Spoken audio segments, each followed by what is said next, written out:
esperanza alguna para un mundo donde Dios no está. No hay esperanza de amor y de paz, donde el odio deja marca fatal.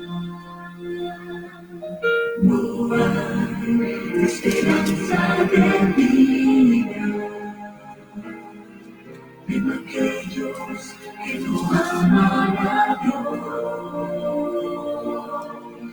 No hay esperanza de un mundo de paz si el hombre deja a Dios al final.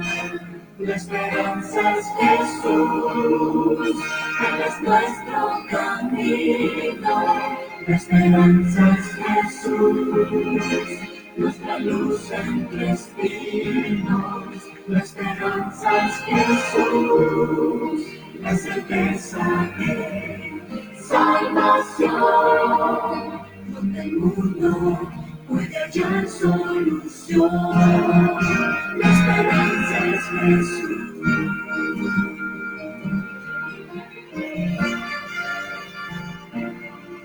Solo hay esperanza y certeza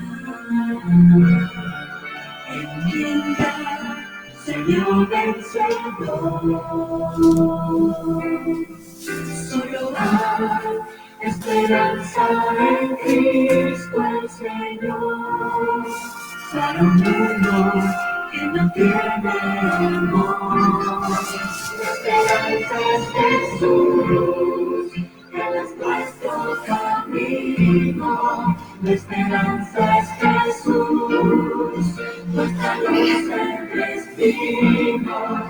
La esperanza es Jesús, la certeza de salvación, donde el mundo puede hallar solución. La esperanza es Jesús.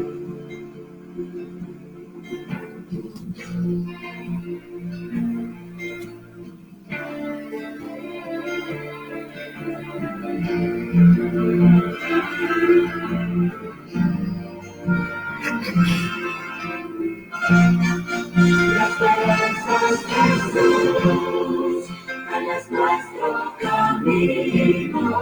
La esperanza es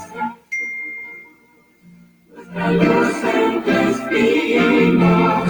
La esperanza es Jesús, la certeza de salvación, donde el mundo puede hallar solución. La esperanza es Jesús. La esperanza es Jesús.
Want to play the guitar but don't know where to begin? Musician is the best way to get started. The app listens to you play and guides you.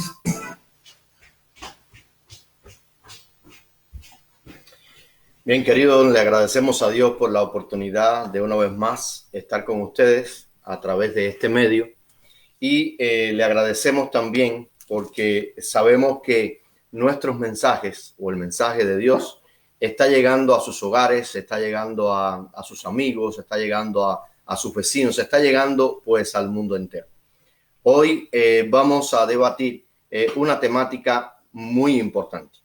Una temática que nos va a ayudar a entender realmente el plan de Dios para su pueblo.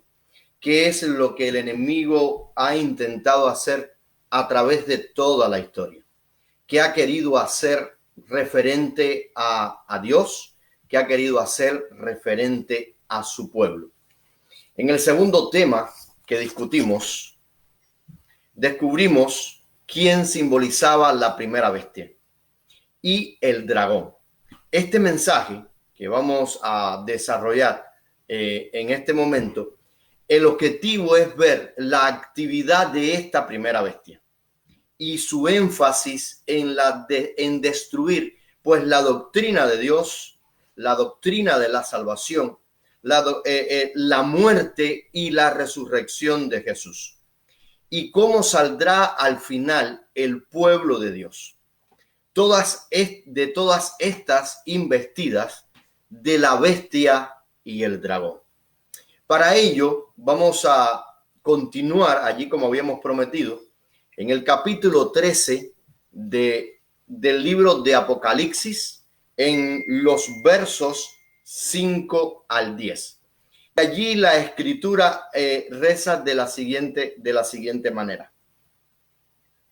Y le fue dada una boca que hablaba palabras arrogantes, blasfemias, y le fue dada autoridad de obrar durante 42 meses. Y abrió su boca en blasfemias contra Dios para blasfemar de su nombre y su santuario y de los que moran en el cielo. Y se le permitió combatir a los santos y vencerlos. También se le dio autoridad sobre toda tribu y pueblo y lengua y nación. Y le adoraron todos los habitantes de la tierra, cuyos nombres no están escritos en el libro de la vida del Cordero, que fue muerto desde la creación del mundo. El que tenga oído, oiga. El que sea sentenciado a la cárcel irá. El que sea sentenciado a espada morirá. Aquí está la perseverancia y la fe de los santos. Así que vamos a estar viendo a lo menos 4 blasfemias que este poder hace contra Dios, quizás contra su templo, quizás contra los que moran, como dice la escritura, en el cielo. Y como habíamos prometido, vamos a ver cuál sería el final del pueblo de Dios. Antes de entrar de lleno en este tema, vamos a inclinar nuestros rostros y vamos a tener unas palabras de oración.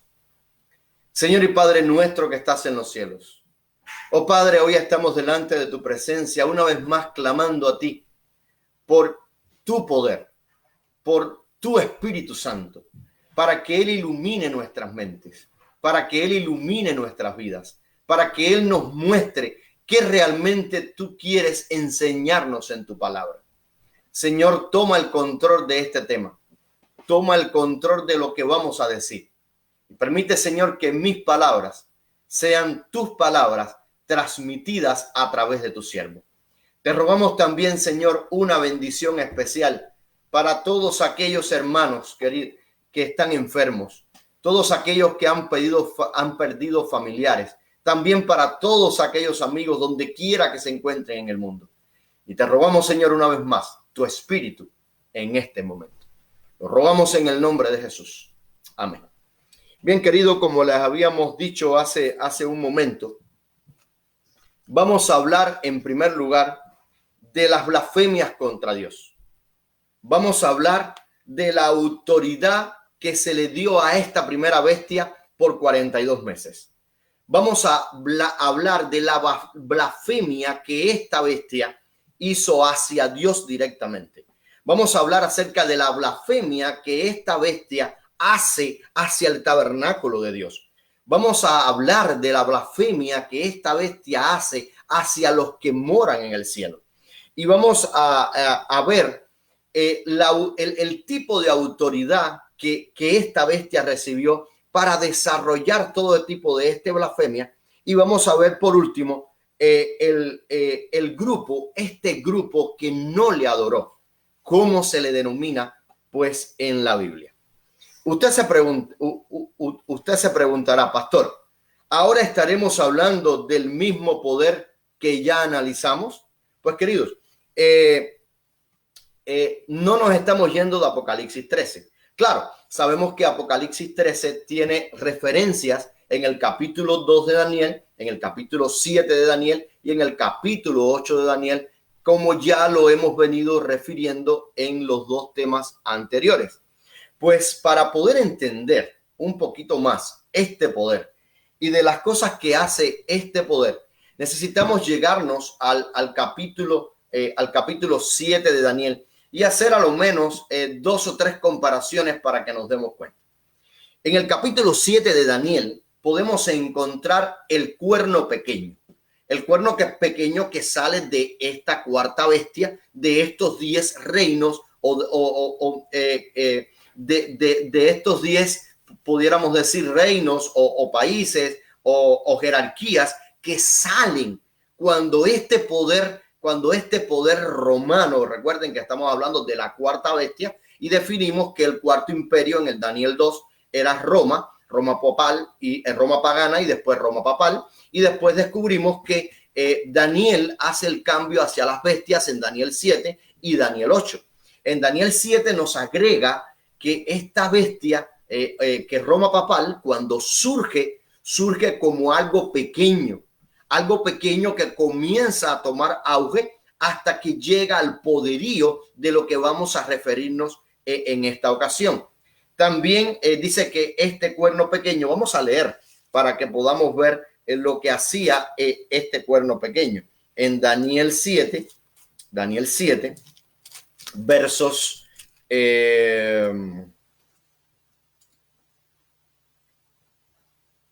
Daniel 7, verso 25, Daniel 7, 25, y dice, y hablará palabras contra el Altísimo, y a los santos del Altísimo quebrantará, y tratará en cambiar los tiempos y la ley, y será entregado a sus manos en un tiempo, 2 tiempos y medio tiempo. Sí, ¿por qué creemos que Daniel se está refiriendo al mismo poder que se está refiriendo pues Juan? Pues sencillo, como lo habíamos explicado anteriormente, se está refiriendo al cuarto poder. Y dentro de ese cuarto poder, nosotros vemos que llega un momento en que en la parte de los pies, pues se comienza a ligar. Y ahí es cuando se dividen estos reinos y sale entonces, pues ese cuerno pequeño. También vemos que en Apocalipsis 13, que dice, y le fue dada una boca que hablaba palabras arrogantes, blasfemias, y se le dio autoridad de obrar durante 42 meses, ¿verdad? Que es lo mismo que está mencionando Daniel, pues en el capítulo 7, verso 25. La bestia haría guerra contra los santos, ¿verdad? Usted puede leer esto en Apocalipsis 13, 7, ¿verdad? Como lo habíamos leído anteriormente. Y dice, y se le permitió combatir a los santos y vencerlos. Pues Daniel entonces 7:21 nos dice lo siguiente, para que veamos una comparación pues bien sencilla, ¿verdad? Daniel 7:21 dice, y vi que este cuerno combatía a los santos y les vencía. Así que el cuerno pequeño y la primera bestia de Apocalipsis 13 son similares, ¿verdad? Estamos hablando del mismo poder romano papal que después se dividió, ¿verdad? En 10, y de ahí es que sale entonces pues este cuerno pequeño. Pues ya sin más, ya teniendo un contexto de lo que estamos hablando, vamos a ir directamente a las blasfemias. Y en el verso 5, primera parte, dice, y le fue dada boca que hablaba palabras arrogantes y blasfemias, ¿verdad? Así que dice que hablaba blasfemias contra Dios. Así que estas palabras arrogantes y estas blasfemias las está tomando entonces contra Dios. Miren qué curioso. El Papa es una dignidad tan grande, ¿verdad? Tan grande y tan excelso, que no es un mero hombre, sino como si fuera Dios, el vicario de Dios. Segunda cita. El Papa es como si fuera Dios sobre la tierra, único soberano de los fieles en Cristo, de los fieles de Cristo, jefe de los reyes. Tiene plenitud de poder y a él ha sido encomendado por Dios omnipotente la dirección no solo del reino terrenal, sino del reino celestial. Nosotros ocupamos, dice el Papa León XIII, nosotros ocupamos sobre esta tierra el lugar de Dios Todopoderoso.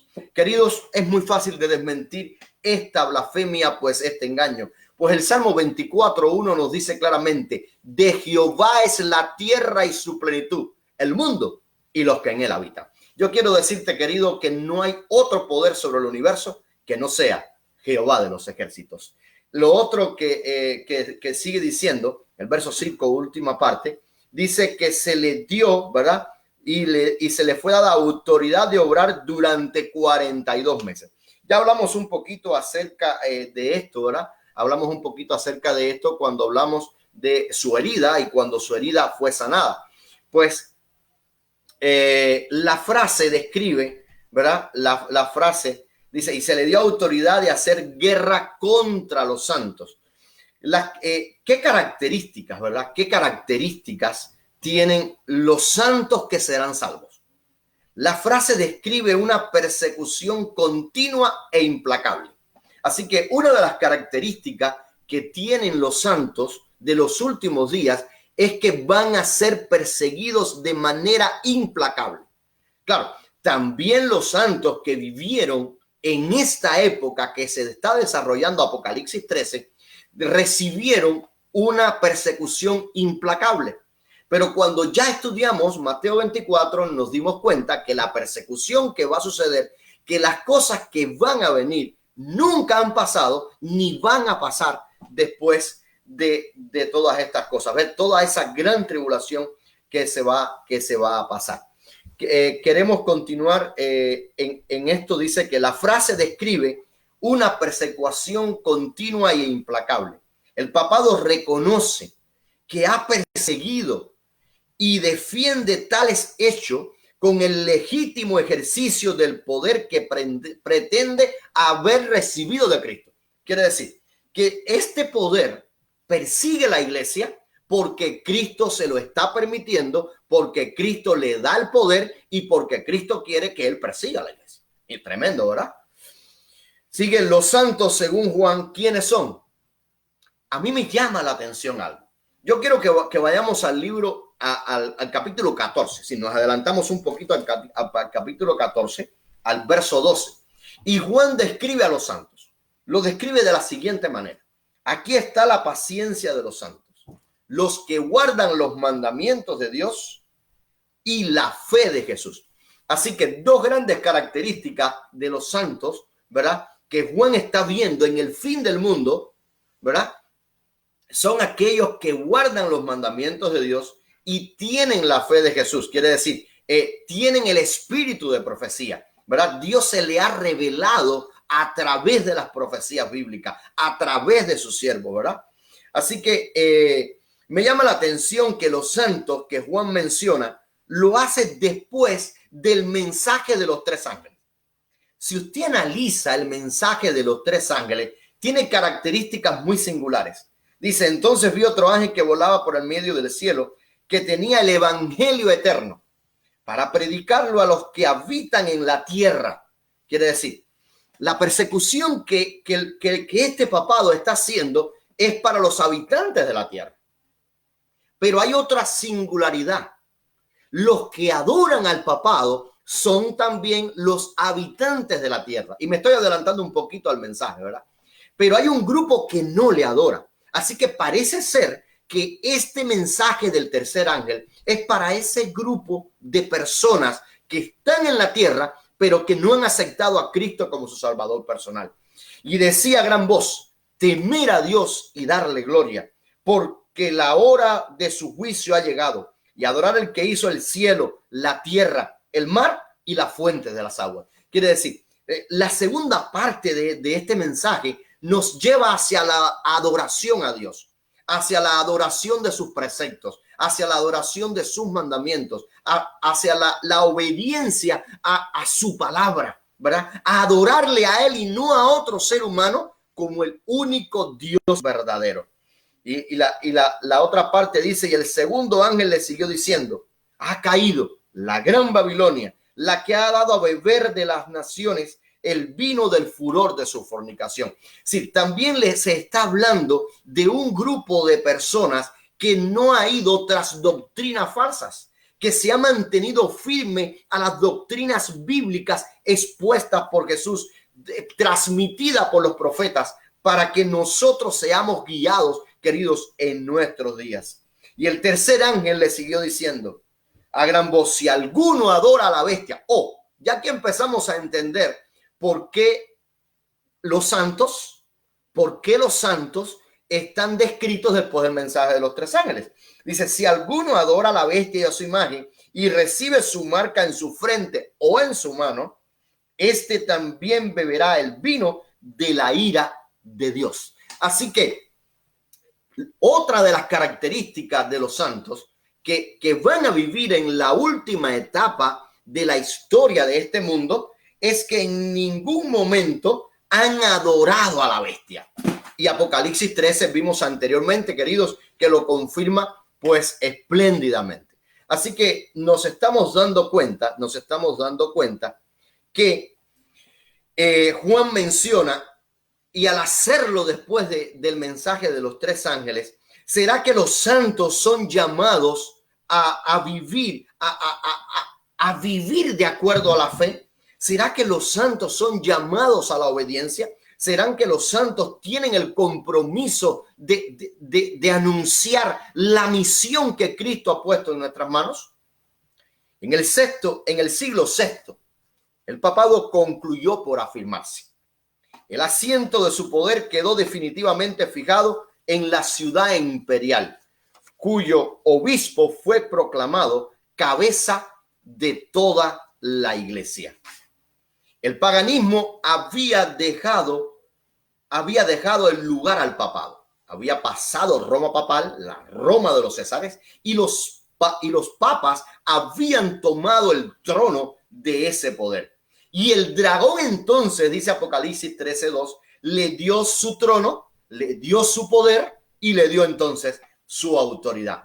Entonces empezaron a correr los 42 meses o los 1260 años de la oposición papal predicha por la profecía de Daniel y de Apocalipsis. Me refiero a Daniel 7:25 y Apocalipsis 13:5-7.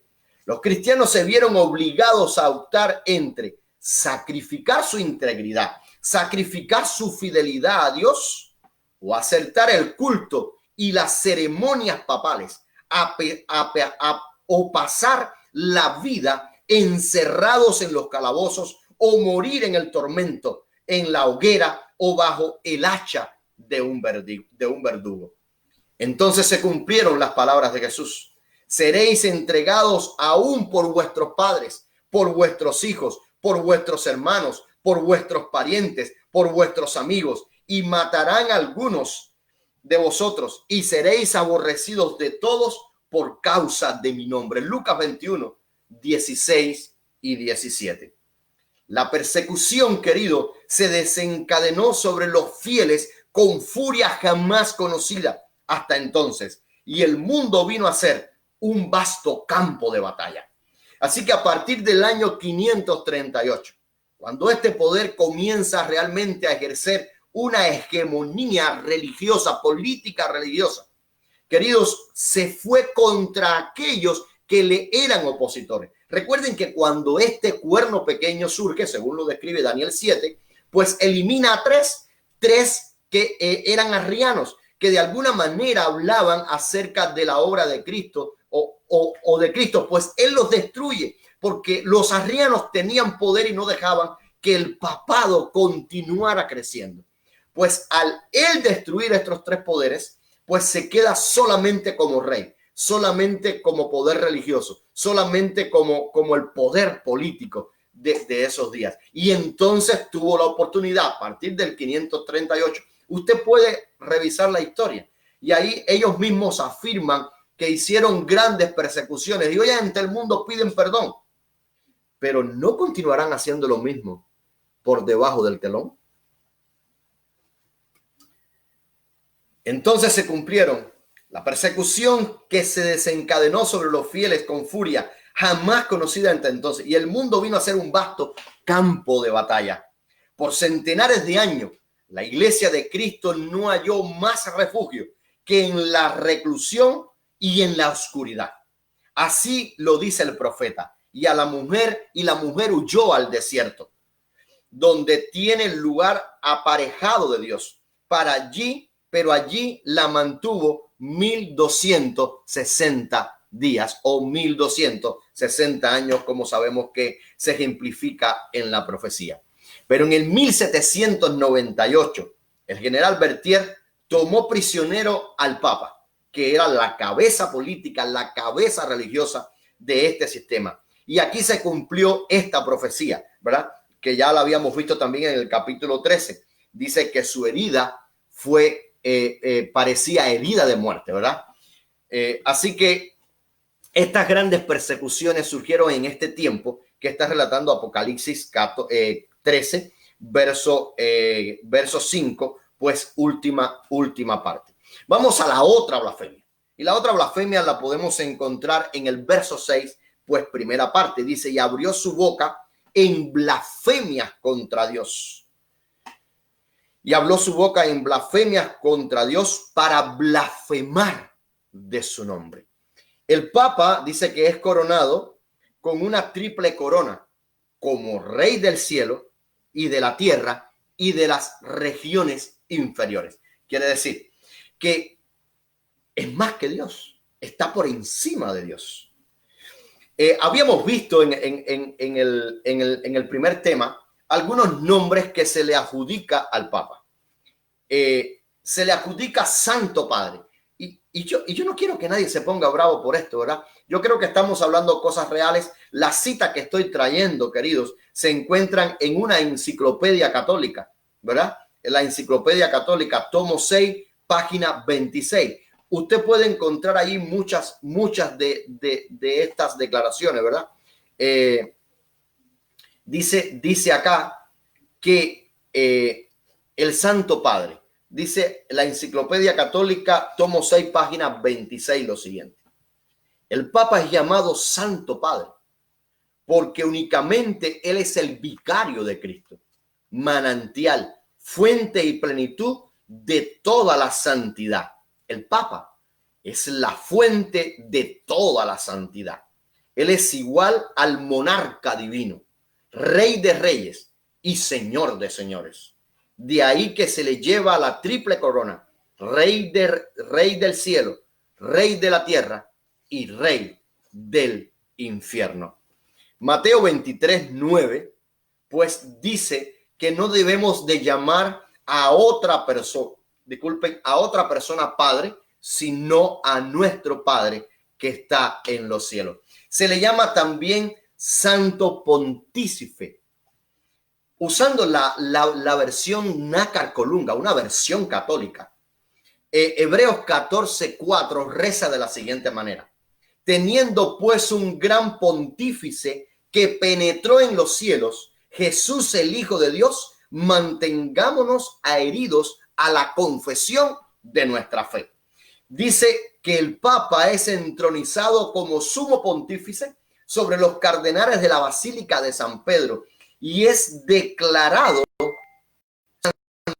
de San Pedro en honor a Pedro en el año 927 después de Cristo. Así que vemos claramente, querido, que el único santo pontífice que se declara en Hebreos 4:14 no es otro que Jesucristo, nuestro intercesor, queridos, en el santuario, nuestro intercesor en el santuario celestial. También se le llama representante de Cristo. Dice, el Papa es el vicario de Cristo. único soberano de los fieles de Cristo. El Papa es de tan grande dignidad y exaltado que no es un simple hombre, sino como Dios, el representante de Dios en la tierra. El Papa es llamado Santísimo porque solo Él es santo. Así que lo encontramos en la Enciclopedia Católica, artículo sobre el Papa, tomo 6, página 26. Vamos a la otra blasfemia, ¿verdad? Pues también blasfemia, queridos, blasfemia contra su tabernáculo. Este poder pretende establecer su templo en la tierra, desviando así la atención del pueblo del pueblo verdadero en el santuario celestial, el verdadero tabernáculo donde Jesús ministra como sumo sacerdote, ¿verdad? Según Hebreos 8, 1 al 2. Intenta eliminar el ministerio celestial. El sacrificio de Cristo no se tiene en cuenta. Sí, en esta doctrina el sacrificio de Cristo no se tiene en cuenta. Y en su lugar se pone el sacrificio de la misa en la tierra, para que cuando tú comas el pan o tomes el vino, que directamente estás ingiriendo el cuerpo de Cristo, querido, están tomando el lugar de Cristo. Están saboteando el templo de Dios. Están saboteando la obra de Cristo en el santuario celestial, la obra que hizo cuando murió en la cruz del Calvario. Las indulgencias blasfeman acerca de Dios en el hecho de que indican que son satisfacciones que la Virgen, escuchen esto, y los santos ganaron sin necesitarla.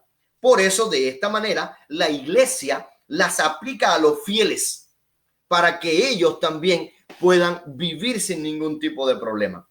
Cambian el sacerdocio celestial por el sacerdocio terrenal e implementan un sistema papal. Se atribuyen el perdón de los pecados cuando sabemos que solo Dios puede perdonar pecados. Daniel 8:11 dice que el cuerno pequeño quiso intentar suprimir el continuo, la sustitución de Cristo como cabeza invisible de la iglesia por la autoridad de una cabeza visible, el Papa. La sustitución del acceso directo de Cristo para todos los creyentes como una jerarquía sacerdotal. La sustitución de la salvación por la fe en Cristo por un sistema de salvación mediante obras ordenadas por la iglesia. Especialmente la sustitución de la obra mediadora de Cristo como nuestro gran sumo sacerdote en las cortes celestiales por el confesionario, escuchen, por el confesionario y el sacrificio de la misa. Y así este sistema desvió completamente la atención de los hombres de Cristo y así le impidió recibir los beneficios del ministerio de Cristo en el santuario celestial. Querido, pero ya habíamos estado advertidos. Si vamos al libro de Segunda de Tesalonicenses, capítulo 2, verso 2 en adelante, la Biblia nos muestra lo siguiente: que no os dejéis mover fácilmente de vuestro modo de pensar, aconseja el apóstol Pablo a esta iglesia. De vuestro modo de pensar, ni os conturbéis ni por espíritu, ni por palabra, ni por carta, como si fuera nuestra, en el sentido que el día del Señor está cerca. Nadie os engañe en ninguna manera, porque no vendrá sin que antes venga la apostasía y se manifieste el hombre de pecado, el hijo de perdición. Sí, desde que comenzaron estos imperios podemos ver que la apostasía estaba en pie. Pero cuando comenzó este imperio romano, Roma pagana, vimos cómo fueron obligados muchos a adorar los dioses de los egipcios. Vimos cómo el pueblo de Dios, ¿verdad? Disculpen, los dioses de los romanos. Vimos cómo el pueblo de Dios muchas veces iban tras esas adoraciones para no padecer, para no morir, para estar de acuerdo a las leyes de su tiempo. Y esto fue aumentando, el cual se opone, ¿verdad? el cual se opone y se levanta contra todo lo que se llama Dios y es objeto de culto. También se sienta en el templo de Dios como Dios, haciéndose pasar por Dios. No sabéis que cuando yo estaba, no os acordéis que cuando yo estaba todavía con vosotros os dije esto, y ahora vosotros sabéis lo que lo detiene, a fin de que su debido tiempo se manifieste, porque ya está en acción el ministerio de iniquidad, solo que hay quien en el presente lo detiene hasta que él a su vez sea quitado del medio. Entonces se manifestará aquel inicuo a quien el Señor matará con su espíritu de su boca y destruirá con el resplandor de su venida. Inicuo cuyo advenimiento es por obra de Satanás, con poder, señales y prodigios mentirosos, y con todo engaño de iniquidad para los que se pierden, por cuanto no recibieron el amor de la verdad para ser salvos. Pues, queridos, vemos claramente que Pablo ya por tiempo nos había advertido, nos había hablado que este poder surgiría con el único objetivo de destruir la iglesia de Dios, de desvirtuar lo que Cristo hizo por nosotros en la cruz del Calvario. Pero en cuanto a la venida de nuestro Señor Jesucristo y de nuestra reunión con Él, os rogamos, hermanos, que no os dejéis mover fácilmente. Si tú tienes que tener conciencia del momento en el que estás viviendo, de la obra que se está realizando para quitar a Cristo de tu corazón, para quitar a Cristo de tu vida, para quitar a Cristo del santuario celestial y presentarnos a alguien que toma su lugar para desviarnos del verdadero camino. Y ahora vamos a ver, en quinto lugar, la blasfemia contra los que moran en el cielo. Esto se ha cumplido en parte en la pretensión de la Iglesia Católica de tener poder para perdonar pecados, ¿verdad?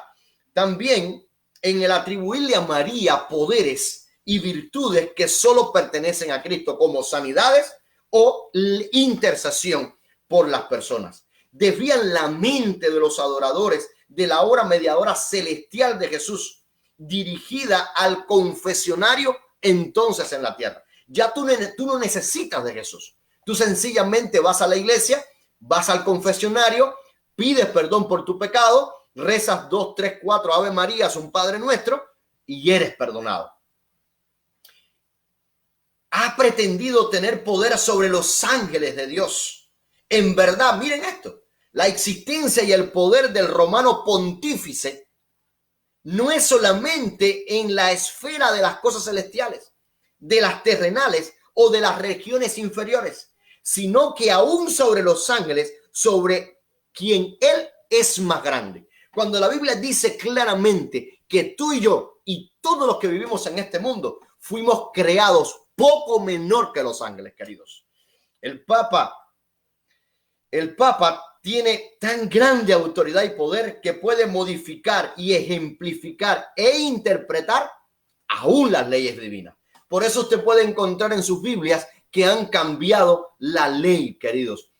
Han traslocado cada uno de los mandamientos, han eliminado mandamientos, han dividido mandamientos en Dios, en dos. Han eliminado el mandamiento del sábado, han eliminado el mandamiento que contradice la adoración a las imágenes, ¿verdad? A otra cosa que no sea Dios. Han quitado esos mandamientos y han puesto lo que ellos realmente quieren que tú y yo veamos. El Papa puede modificar la ley de Dios, como habíamos dicho anteriormente, ya que su poder no es de hombre. Por eso es que puede hacerlo. Es sino de Dios y actúa como vicerregente de Dios por la tierra con el más amplio poder de atar y soltar a sus ovejas. Querido, esto lo podemos encontrar, es una traducción hecha por Lucio Ferraris en Papa 2 Pronta Biblioteca, tomo 4, páginas 25 y 26. Además, la superioridad del pontífice romano no se refiere solamente a las cosas celestiales y a las terrenales. a las que están debajo de la tierra, sino que llega hasta sobre los ángeles, pues ya habíamos visto anteriormente que es mayor que ellos, ¿verdad? Miren esto, dice que si los ángeles errasen en la fe, podrían ser juzgados y excomulgados por el Papa. Él tiene gran dignidad y poder que forma uno con Cristo. Esto lo dice en la Enciclopedia Católica, artículo sobre el Papa, tomo 6, página 26. Si no estamos mintiendo, estamos mostrando claramente con sus mismos libros, con sus mismos recursos, que están trabajando con el único objetivo de mitigar, de destruir la obra de Cristo. Dice que recibió autoridad. Sí, ya hablamos un poquito de este tiempo del 538 al 1260, al 1798, cuando él recibió esta autoridad. Ahora, ¿sobre qué recibió autoridad? Dice que recibió autoridad sobre toda tribu, lengua y pueblo. Esto es una referencia clara al campo de acción, querido, al campo de acción donde esta primera bestia, dirigida por el dragón, pues se mueve. Se aplica al apogeo del papado, posiblemente durante toda la época de la Edad Media, cuando se ejerció su dominio casi absoluto sobre Europa, queridos. Pero puntualizo, especialmente apunta al futuro, cuando resurgirá más plenamente el poder del papado. Yo les pregunto, ¿estaremos viviendo en ese futuro? ¿Quién es la persona que media cuando hay conflictos bélicos?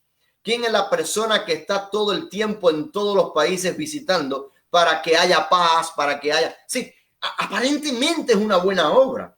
Aparentemente está haciendo una buena obra, pero realmente Dios es el que tiene el control del universo. ¿De qué manera logrará esta adoración universal? Sí, eso lo vamos a explicar. Sí, la manera que este poder va a lograr la adoración universal la vamos a explicar cuando analicemos los versos 11 al 18. Y ahí vamos a ver cómo él va a desarrollar, qué estrategia va a usar para desarrollar esta, esta autoridad, esta hegemonía, pues bien mundial en nuestros días. Concluimos con el último, con el último grupo, ¿verdad? Solo un grupo le adoró. ¿Qué grupo le adoró?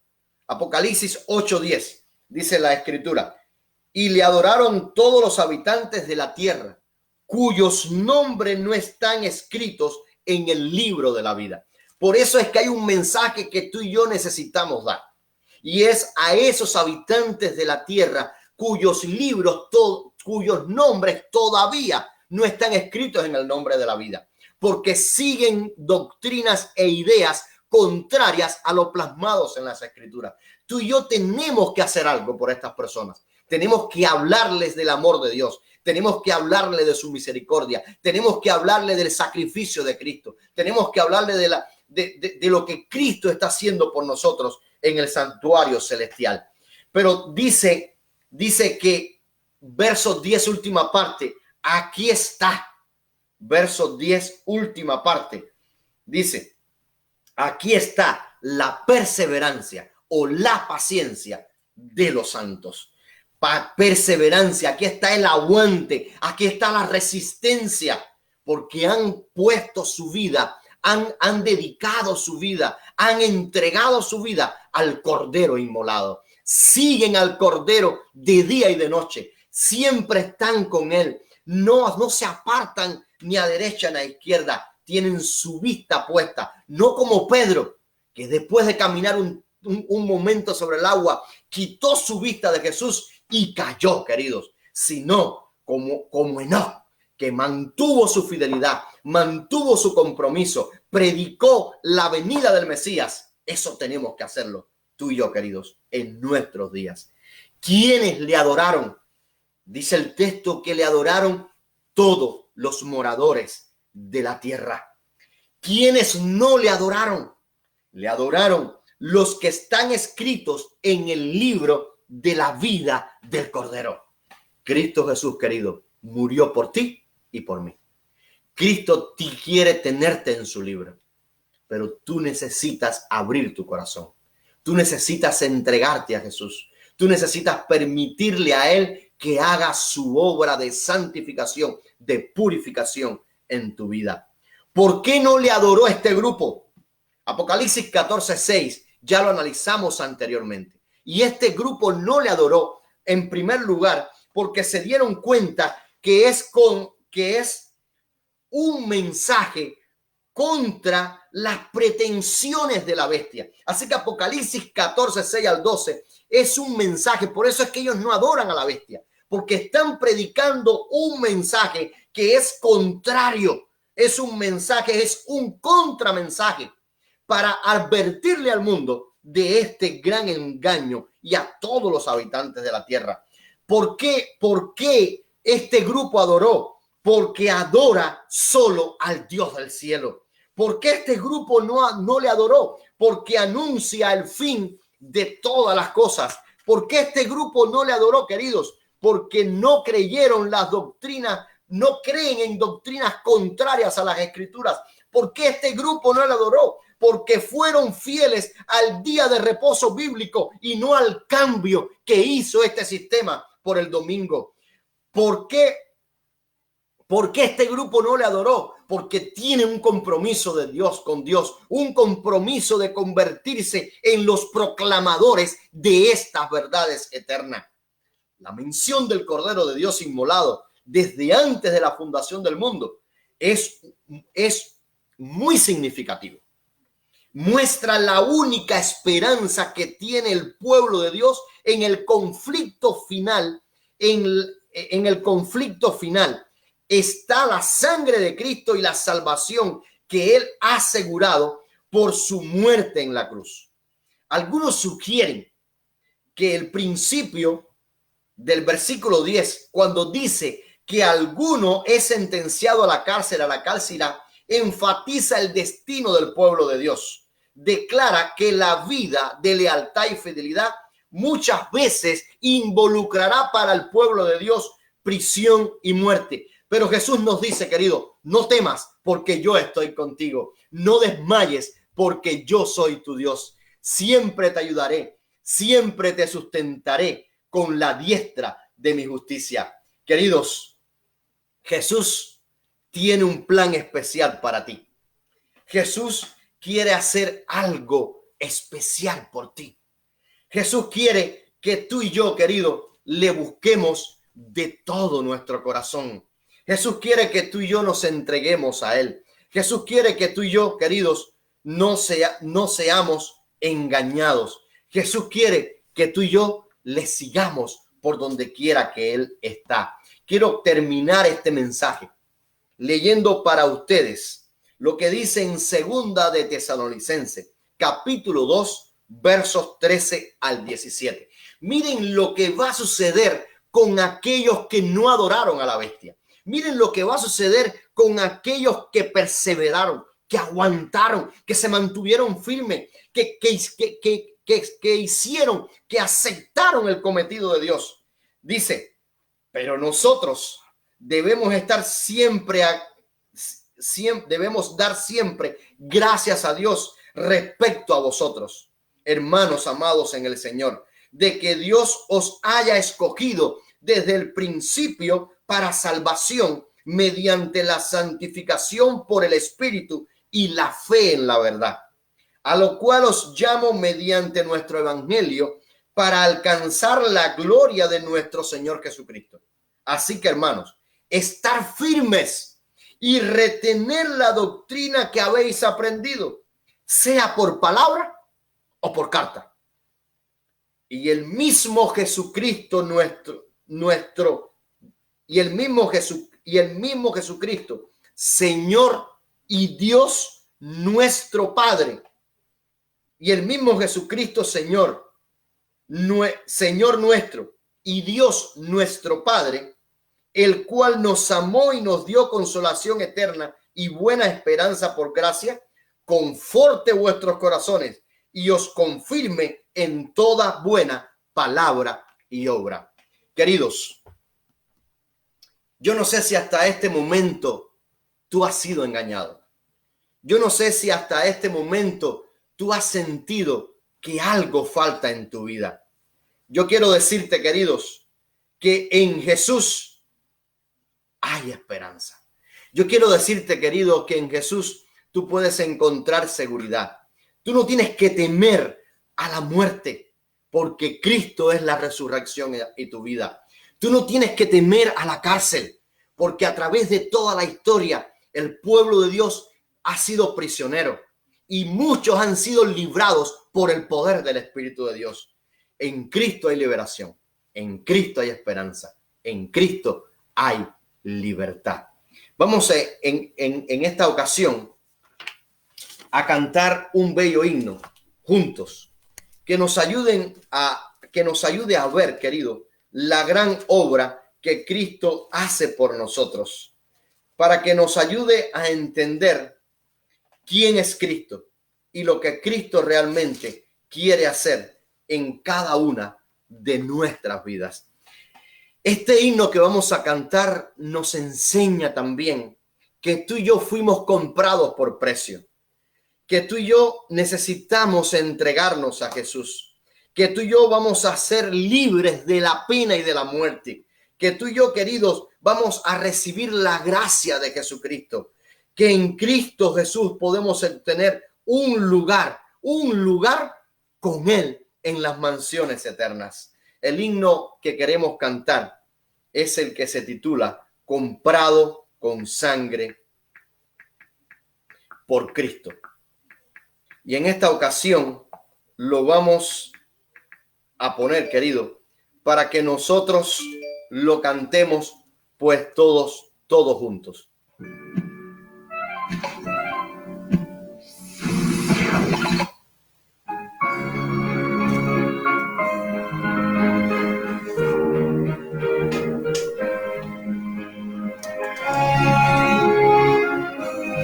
Fuimos comprados por sangre por Cristo. Juntos todos. Comprado con sangre por Cristo, gozoso al cielo yo voy, librado por gracia infinita, cual hijo en su casa estoy.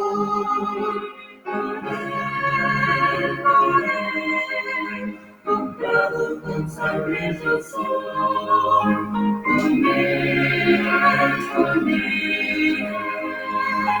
con Cristo al cielo yo voy. ¿Quieres ir con Cristo al cielo? Acepta su sacrificio. Su voz que me hace sentir, me llena de gracia mi alma, con él esta noche vivir. Eres libre de pena y de culpa cuando vas a Jesús. Él no es hombre, Él es Dios. Él sí puede perdonar tus pecados.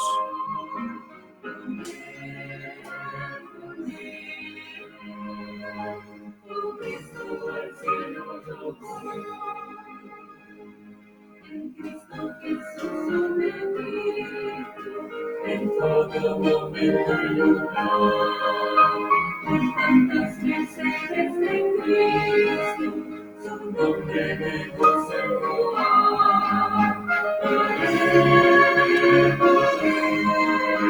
Comprado con sangre yo soy,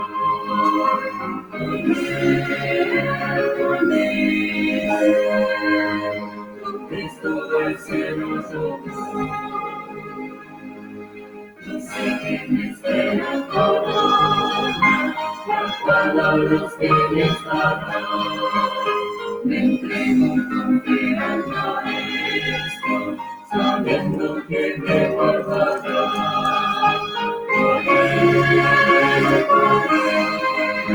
Comprado con sangre yo soy.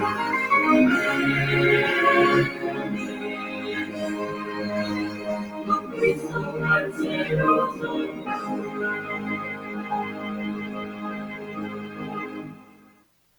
Querido, quiera Dios que solo le adoremos a Él, que solamente vayamos a Él para recibir el perdón de nuestros pecados, que solamente confiemos que si vamos a Él, recibiremos la corona de la vida. oramos para concluir. Señor, gracias por tu amor. Gracias por este mensaje que tú nos has traído. Gracias por abrir nuestros ojos. Y te rogamos, Padre, que cada día nos dirijas hacia la Canaán celestial. Elimina cualquier falsa doctrina delante de nosotros. Quita, Señor, ese velo que está tapando nuestros ojos para poder ver al Jesucristo que murió, resucitado y próximo a venir, intercediendo por nosotros en el santuario celestial. Ayúdanos a creer en esas promesas y cuando vengas, concédenos el privilegio de vivir contigo la eternidad. Lo rogamos en el nombre de Jesús. Amén. Dios les bendiga, hermanos, y Dios les guarde.